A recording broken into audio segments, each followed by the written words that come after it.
Monsieur le maire de la commune de Ngogo, Monsieur le maire de la commune de Kawa,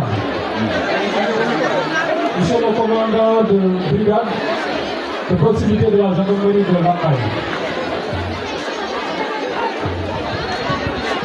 Mesdames et Messieurs les représentants du groupe SAVES du Brésil, Mesdames, Messieurs les élus locaux, honorables notabilités religieuses et coutumières, Messieurs les chefs de village, honorables invités de cette population. C'est avec un réel plaisir et un profond sentiment de responsabilité que je prends la parole aujourd'hui en ma qualité de représentant de l'État ici dans l'arrondissement de Lambaye, à l'occasion de cette cérémonie de pose de la première pierre du complexe industriel agricole dénommé Westside Sénégal dans la commune de Ngogo. Cet événement marque une étape importante dans la dynamique de transformation économique de notre territoire. Il illustre parfaitement la volonté de l'État de promouvoir des investissements structurants à travers des partenariats publics-privés solides, efficaces et mutuellement bénéfiques.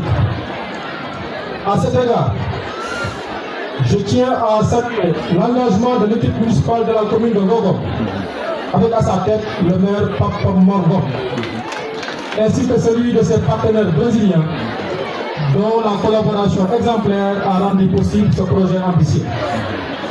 Mesdames et Messieurs, le complexe avicole n'est pas simplement une infrastructure de production. Il symbolise d'une part les liens solides de coopération tissés d'une manière singulière entre le Sénégal et le Brésil. Et d'autre part, il constitue un véritable levier de développement économique et social pour la commune et ses environs. Sur le plan économique, ce projet contribuera à renforcer la souveraineté alimentaire de notre pays, tel que décliné dans le référentiel économique du Sénégal, Sénégal Vision 2050. Il contribuera à augmenter la production locale de la volaille et tout ce qui va avec la chair, œufs et aliments. Il contribuera également à réduire notre dépendance aux importations et générer enfin des recettes fiscales importantes pour l'État, tout en élargissant l'assiette économique de la collectivité territoriale à travers les taxes locales, les activités connexes et les services induits.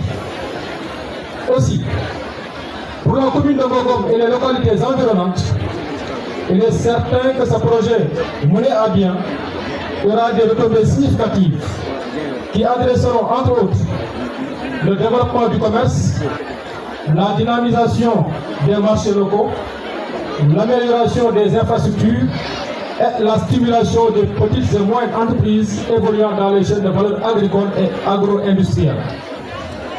Par ailleurs, l'un des aspects les plus importants de ce projet réside dans son impact sur l'emploi, notamment celui des jeunes.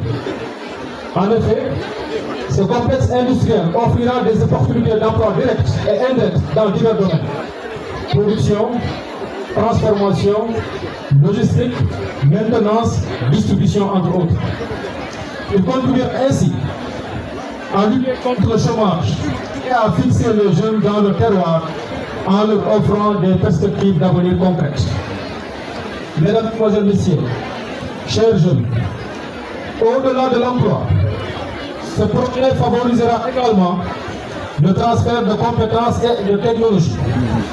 Il pourra vous permettre de bénéficier de formations adaptées, vous permettant d'acquérir des savoir-faire modernes et compétitifs en phase avec les exigences du marché. En outre, sous un autre registre, ce complexe avicole participera au renforcement de l'attractivité territoriale, non seulement de la commune, mais de tout le département de Lambaye, voire de la région de Diourbel. En effet, lorsqu'on accueille un investissement de cette envergure internationale, c'est un signal fort qui est envoyé aux investisseurs. Celui d'un espace stable, accueillant et porteur d'opportunités. Il s'agit là d'un facteur déterminant pour attirer d'autres projets structurants et inscrire durablement la commune dans une dynamique de croissance. Toutefois, je voudrais rappeler que la réussite de ce projet repose sur l'engagement de tous, autorités administratives, élus locaux, partenaires privés et populations. Il est essentiel de préserver un climat de paix, de dialogue, de transparence et de collaboration afin de garantir une mise en œuvre harmonieuse et durable de cette initiative. Mesdames et messieurs, en procédant aujourd'hui à la pose de cette première pierre, nous ne lançons pas seulement un chantier. Nous posons les bases d'un avenir prometteur, fondé sur le travail, l'innovation et la coopération. Au nom de l'État, je réaffirme notre engagement à accompagner ce projet à toutes ses étapes, dans le respect des normes, des intérêts des populations et des exigences du développement durable. Je formule enfin le vœu que ce complexe agricole devienne un modèle de réussite en matière de partenariat public-privé et un symbole de prospérité pour toute la région de Diourbel. Je vous remercie de votre aimable attention.